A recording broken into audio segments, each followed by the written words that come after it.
Welcome back to the show, everybody. Check it out on this Friday. They say they were going to have a crypto reset. Well, guess what? The SEC strikes again. Somebody roll that beautiful intro.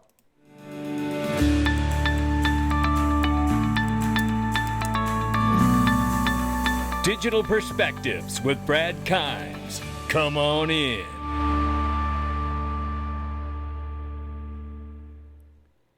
Welcome back to the show. You can follow us on Twitter, YouTube, and digperspectives.com for exclusive content. Right now, $2.49 trillion market cap for crypto, and the market's off 2.9%. Right now, Bitcoin, 71,000 plus, 2,500 plus for Ethereum, 120 billion plus market cap for Tether, 34 billion plus market cap for USDC right now plus, and XRP number 7 spot 52 cents. We're up 1.4 on the 24. We're off 0.7 on the 7-day. Looking at the range of price between 50 and 52 cents, we're sitting just under 52 cents. We'll keep an eye on it. I want to let you guys know the Digital Perspectives Mastermind Group, the DPMG. There is a limited opportunity to join this group. It is some of the most smartest and brightest people from all walks of life and different levels of knowledge, whether it is in real estate, fintech, digital assets, AI, you name it. That's what a mastermind really is, and that's what this group has become. And it is a pleasure and an honor, a privilege and an honor for me to be a part of this group, and I know I started it. I'm not upselling here. Don't join if you don't have the money or the time. This is a minimal investment to make into yourself. This is just one of the many different conversations and topics that we're covering in here. There have been huge, exciting amendments introduced on the XRP ledger, and here's just a few of them. Shout out to Jamie for this. It's the XRP ledger, and it's the amendments in the works. We know about the digital ID was just approved. We covered it yesterday and the day before, but XLS 0069D simulate. This allows companies can test all types of transactions and an environment that mimics the live ledger. You know, just like the simulation data that Ripple's been using with all the central banks and financial institutions for all these years. Now they can use it too. You can find out. Hey, I'll run some simulations. Should I be using it just for cross-border, or can I do things domestically and get some advantages there too? Wonderful, wonderful amendment, I think that is. And then this, XLS 0070D on credentials. Manage all of your DID, digital ID credentials, and real-world verifiable credentials as well. And then XLS 0080D, permission domains. This approach aims to bridge the gap between the transparency and security benefits of decentralized blockchain technology and regulatory requirements of traditional financial institutions, because we know they're coming. You can join the DPMG if you just go to digperspectives.com and click the link to join the DPMG. It is a minimal investment for yourself, and you get the Freedom Zone for free. I'm telling you, this is where real wealth is really created. It's between your ears, because you want to make sure you grow your millionaire mindset along with your millionaire portfolio.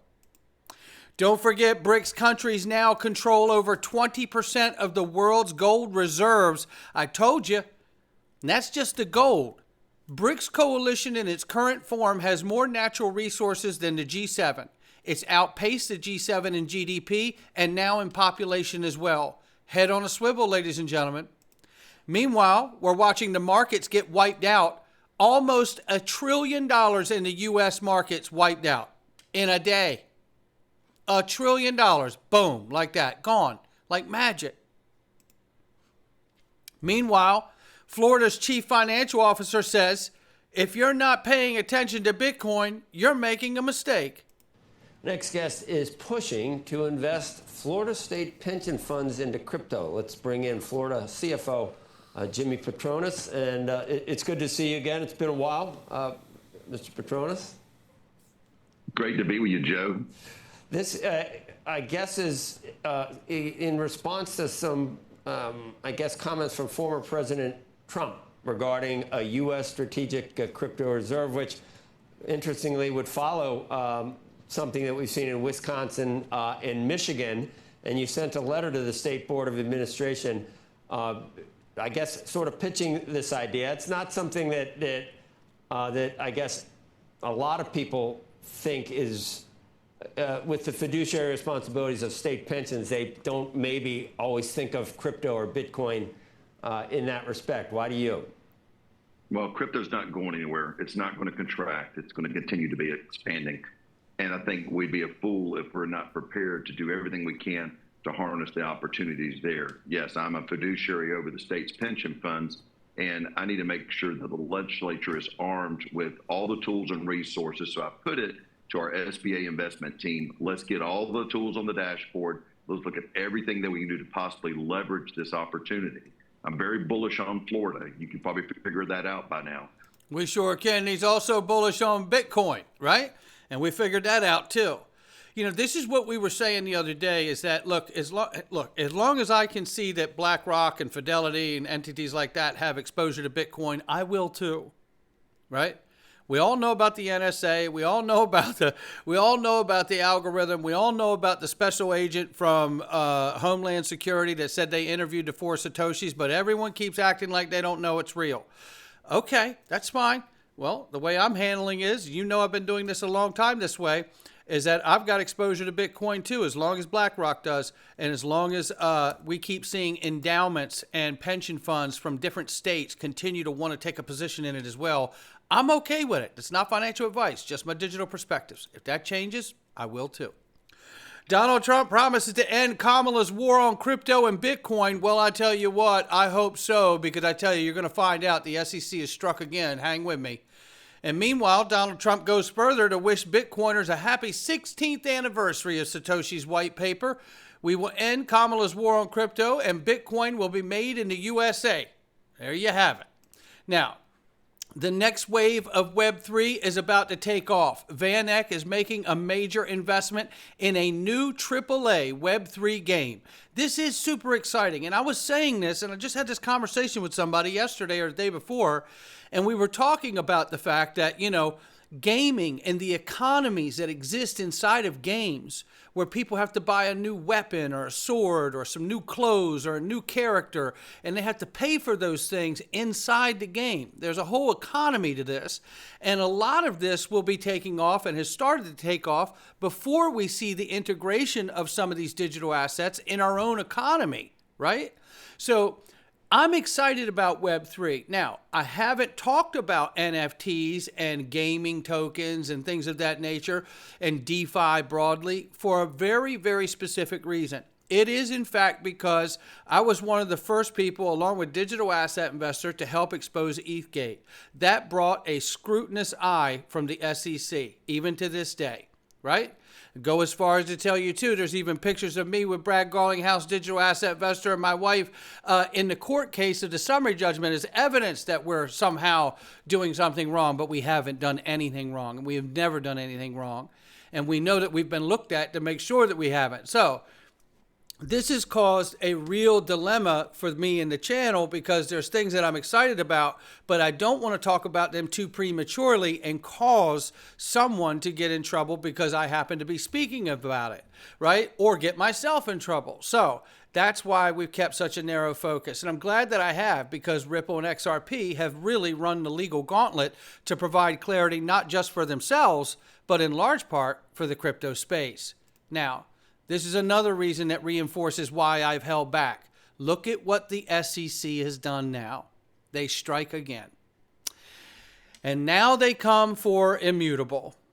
Immutable is the leading platform for building Web3 games on Ethereum, powering the next generation of Web3 games. A platform for Web3 games just got a Wells notice from the SEC. I know, it's getting monotonous. It really is. And shout out to Metal Lawman for this.